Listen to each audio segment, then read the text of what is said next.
Welcome back to Try Out Nature. We're going over all the many reasons why hiking boots can hurt your ankles and a lot of potential solutions. Okay, to get started here, we're going to talk about socks. When you're hiking, especially long distances, socks can make such a big difference. So while this doesn't sound very helpful at the beginning, your socks may be too thin, but they also might be too thick.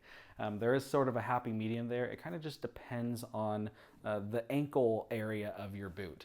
You might find that you have extra kind of wiggle room up there, and that might indicate to you that you don't have enough socks up there to keep your ankle firmly seated in the ankle support area. So you might need to add a layer of socks. You might also find that your ankle is too tight up in that area. You might need to try a thinner pair of socks.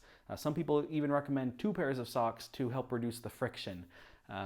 Rather than having the friction between your sock and your foot, you can move the friction between 2 pairs of socks. So make sure that you have the right thickness of socks so that your ankle isn't too loose in that area or too tight. Which brings us to things like the fit of the boot. If the tongue is kind of moving around, it's seated incorrectly, that can be a problem that's really frustrating, or the laces being too loose or too tight. The next thing you might want to consider is just the shape of your foot. This one is something that most people don't want to identify as the problem because it usually means you would probably want a custom pair of shoes. Be expensive. Yeah, it can be very expensive. So if you have flat feet or you have a really tall arch or you have wide feet or something like that, you might want to consider finding yourself kind of a custom pair of shoes, or at least going somewhere where they're going to measure your feet and find a pair of boots that fit really well for you. Especially, again, if you're going really long distances, you are going to feel the pain. It's going to be excruciating. So take the time, and it might be, again, worth the money to do that, because just the way that you're walking, if your boots don't fit quite right, your posture, your weight distribution, all of those things, it's going to start in your foot, move up your ankle. You're probably going to end up having knee and hip problems. It's just going to kind of work its way up, and you're going to feel those symptoms pretty terribly. Yeah, if you hike a lot, it's probably worth the money. Save you money in the long run. Yeah. Another option might be a custom sole. I would, of course, talk to an expert on this, depending on your foot shape. But if you have an unusually high arch, might be something you could solve with a custom sole instead of a fully custom boot. Definitely. Another issue some people have is that they have an exaggerated support around the ankle of their hiking boots, because that does kind of help you with performance if you're in an extreme setting and it's really tight. But it can be too much, especially if you're not used to doing a lot of hiking, or if the hiking is more mild and it's just hurting your ankle. It's not worth it if you don't need the extra support there. Yeah, I've noticed sometimes when I'm doing just shorter hikes, and especially if it's a pair of boots that are newer or something that, like a terrain that I'm not used to hiking in, sometimes you'll just get some rubbing up at the top here. It just irritates your ankles. And so yeah, definitely understanding, like, maybe you're just hiking somewhere where a full hiking boot isn't necessary. I actually just went on a hike last weekend where I just ended up wearing tennis shoes, and it was just fine. The terrain wasn't too terrible. It wasn't overly rocky or anything like that. And the tennis shoe just worked fine, and then I was able to avoid wearing something like this, where in the case, it would have just irritated my ankle, I believe. So.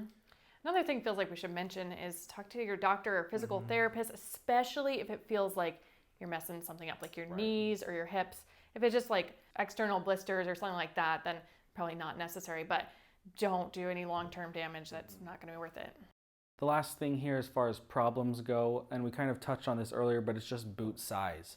You may think you know exactly what size you are when it comes to your shoes. However, like we mentioned, if you have a problem with your feet, or you may have any indication they have wide feet or narrow feet or anything like that, getting a custom fit shoe can really help you. So, maybe it's worth trying a half size up or a half size down, whatever the case may be. But going into a store where they can actually fit you for a shoe is definitely worth the money. Yeah, most places will do it for free. I went into an REI one time and I was shocked that the size of boot they told me I was so different from the street shoes I had been buying. So it might be worth just getting fitted. Even if you want to buy boots online, you can go in there and have them fit you, and especially a big box store like REI, they're not going to care if you don't buy anything. Yep. Okay, let's talk about some additional solutions here.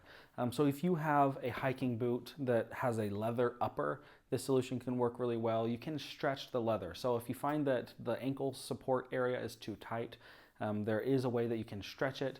We actually have a link to some products down in the description that can help you do that. and hopefully eventually a video that will help you talk you through the process. But for now, you can find that link in the description. But stretching it out will just give you a little bit more room to work with. And then you can always get it a little bit tighter just by adding an additional layer of socks or something like that. One more thing is stretching, especially before the hike. Any stretches that will help you stretch your Achilles tendon will be really good, and it'll just loosen everything up. All right, well, I hope you have found some of these things helpful. Let us know down in the comments. If we miss anything, any ideas that you have, we'd love to hear, and then share them with everybody else. So thanks again, guys, for watching, and go over to the website, check out our article on the topic. Hopefully you'll find some additional helpful ideas there. Thanks again.